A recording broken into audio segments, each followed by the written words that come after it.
देश के भीतर हमारे भारत रत्न बाबा साहब भीमराव अंबेडकर जी के द्वारा खींचा गया था। उन्हीं के द्वारा दी गई इस व्यवस्था या संविधान ने मित्रों हमको यह ताकत दी है कि इस देश में कोई बड़ा नहीं।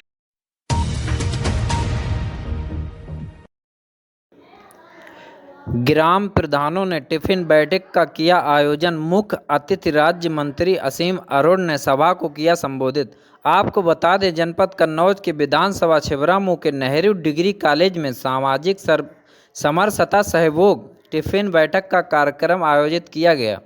इस कार्यक्रम के आयोजन ग्राम प्रधान व संचालनकर्ता अनुसूचित मोर्चा जिला अध्यक्ष राजेश दिवाकर का महत्वपूर्ण योगदान रहा। इस कार्यक्रम में मुख्य अतिथि समाज कल्याण विभाग राज्य मंत्री असीम अरोड़, कन्नौज सांसद सुब्रत पाठक, छिबरामऊ विधायक अर्चना पांडे उपस्थित रहे। सभी कार्यकर्ता व सदस्यगण अपने अपने घर से शुद्ध भोजन टिफिन लेकर आए।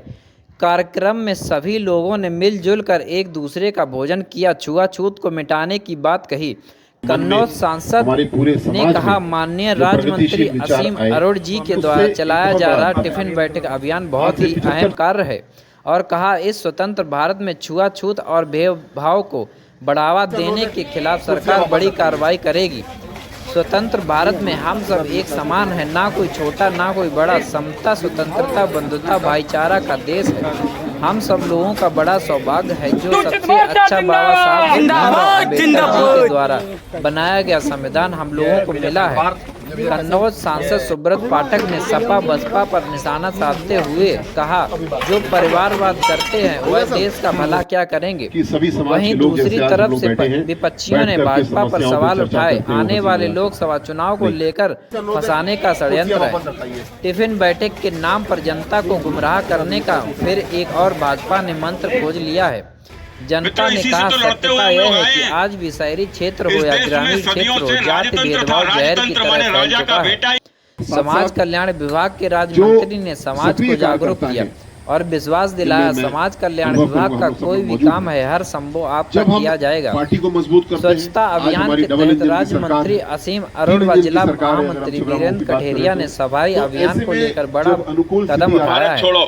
इस कार्यक्रम में अवनीश कठेरिया, ग्राम प्रधान एडवोकेट वीरेंद्र कठेरिया, अनुसूचित मोर्चा जिला महामंत्री कन्नौज अजय प्रधान, पुष्पेंद्र प्रधान व सैकड़ों की संख्या में लोग रहे। दिल्ली में 2004 से 14 तक आज प्रधानमंत्री जी ने जिस प्रकार से भी आपने देखा होगा, प्रधानमंत्री जी इस देश के भविष्य में हम लोग इस देश को विकसित देश बनाना चाहते हैं कि हमारा देश भी दुनिया भर के वो तमाम सारे देश हैं, अमेरिका है, ब्रिटेन है, जापान है, इनके जैसा विकसित देश हमारा देश भी हो, हमारे देश से गरीबी समाप्त हो। इसको लेकर लगातार प्रधानमंत्री जी कार्य कर रहे हैं। वो इस बात को कहते भी हैं कि हमारे यहाँ 3 बड़ी बाधाएं हैं। नंबर 1 भ्रष्टाचार, नंबर 2 परिवारवाद और नंबर 3 तुष्टीकरण। ये हमारी राजनीति के ये 3 जो अंग हैं, ये कहीं ना कहीं हमारे देश के विकसित भारत में सबसे बड़ी बाधा है। और इसको अभी आपने देखा कि 9 अगस्त अभी जब थी, संसद चल रही थी, तो 9 अगस्त का दिन इतिहास में हमारे दर्ज है कि उस समय पर 9 अगस्त को हमारे देश में अंग्रेजों भारत छोड़ो आंदोलन की शुरुआत हुई थी। तो उस दिन प्रधानमंत्री जी ने कहा है कि जिस दिन अंग्रेजों भारत छोड़ो अभियान की शुरुआत हुई, उसी दिन प्रधानमंत्री जी ने एक अभियान दिया और उन्होंने उसका नाम दिया भ्रष्टाचार भारत छोड़ो, तुष्टीकरण भारत छोड़ो और परिवारवाद भारत छोड़ो। मित्रों, ये तीनों हमारे देश में, हमारे देश के लिए कहीं ना कहीं बहुत बड़ी संकट है। आपने देखा होगा, यूपीए की सरकार जब चल रही थी दिल्ली में 2004 से 14 तक, तो कांग्रेस के नेतृत्व की सरकार में उत्तर प्रदेश से सपा और बसपा का भी समर्थन था।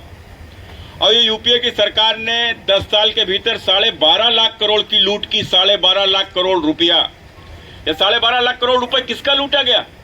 ये 12.5 लाख करोड़ रुपए इस देश के गरीबों का लूटा गया।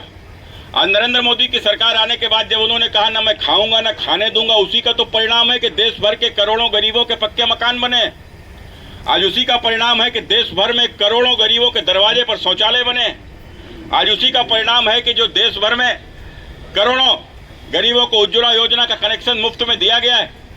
आज उसी का परिणाम है कि इस देश में छूटे हुए हजारों गांव, जहां आजादी के इतने वर्षों बाद भी बिजली नहीं आई थी, बिजली पहुंच गई। बिजली आ गई थी, लेकिन कितने ही गरीब ऐसे थे जिनके घर में उजाला ही नहीं था, उनके घर में मुफ्त में बिजली का कनेक्शन भी दिया गया। तब जब देश के संसाधनों के साथ में लूट नहीं हुई, गरीबों की योजनाओं के साथ में बंदर बांट नहीं हुई, यही तो होता था। तो इसलिए प्रधानमंत्री जी कहते हैं भ्रष्टाचार से मुक्ति। यदि भ्रष्टाचार से मुक्ति होगी तो इसका सीधा लाभ इस देश के गरीबों को होगा। और मित्रों, इसी से तो लड़ते हुए हम लोग आए हैं। इस देश में सदियों से राजतंत्र था। राजतंत्र माने राजा का बेटा ही राजा होता था। योग्य हो अथवा अयोग्य हो, राजा कौन होगा? जो रानी के पेट से पैदा होगा वही राजा होगा। लेकिन इस देश में हमें लोकतंत्र मिला, और जब लोकतंत्र मिला तो लोकतंत्र में राजा योग्यता के अनुसार बने, राजा किसी परिवार के अनुसार ना बने, राजा किसी जाति के अनुसार ना बने। राजा यदि माने जो लोकतंत्र में जिसको सेवा करने का अवसर जनता दे तो वही हो जो योग्य हो। यह एक खाका हमारे देश के भीतर हमारे भारत रत्न बाबा साहब भीमराव अंबेडकर जी के द्वारा खींचा गया था। उन्हीं के द्वारा दी गई इस व्यवस्था या संविधान ने मित्रों हमको यह ताकत दी है कि इस देश में कोई बड़ा नहीं, कोई छोटा नहीं। हमने देखा होगा हमारे देश में सदियों से भेदभाव रहा है, जाति वैमनस्यता रही है और छुआछूत रही है। उसका कारण क्या था?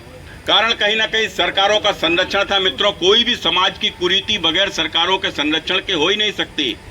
मसलन अगर हम छुआछूत की बात करते हैं तो आज बताओ, आज हिंदुस्तान में किसी माइके लाल की हैसियत है जो छुआछूत को बढ़ावा दे सके? आज किसी माइके लाल की हैसियत है कि जो छुआछूत करके किसी को अपमानित कर सके? यदि अपमानित करेगा, मुकदमा लिखकर उसको जेल भेज दिया जाएगा। और कोई भी यदि छुआछूत को बढ़ावा देगा, सुब्रत पाठक जिंदाबाद, सुब्रत पाठक जिंदाबाद, और कोई इसको यदि बढ़ावा देगा तो मित्रों उसके ऊपर भी सरकार कार्रवाई करेगी। कारण क्या है? क्योंकि सरकार नहीं चाहती है। तो मित्रों सोचो, कल्पना करो, अगर इस देश में छुआछूत रही है, इस देश में यदि भेदभाव हुआ है तो किसके कारण से हुआ? इस देश में सरकारों के कारण से हुआ, अंग्रेजों के कारण से हुआ है, इस देश के मुगल सरकारों के कारण से हुआ है, ताकि इस देश में आपस में भेदभाव रहे और वो इस देश के ऊपर लंबे समय तक शासन करते रहे। मित्रों, इस प्रकार की स्थिति हुई है। तो ये जो कुछ भी भेदभाव था, जो कुछ भी छुआछूत था, उसने हमारे संविधान ने आकर उसको समाप्त कर दिया। और संविधान ने हमको ताकत दी, वोट देने की ताकत। हम अपने वोट से सरकार बदल सकते हैं, हम अपने वोट से सरकार बना सकते हैं। और यह ताकत जब हमको मिली तो हमने उसका उपयोग किया। और इसी ताकत ने मित्रों यह संदेश भी दिया कि ना तो कोई बड़ा है और ना कोई छोटा है, सब बराबर है। मित्रों, इस देश के सबसे बड़े आदमी मुकेश अंबानी के वोट की वही कीमत है जो हमारे गांव के सबसे गरीब आदमी के वोट की कीमत है। मित्रों, सबका वोट बराबर है।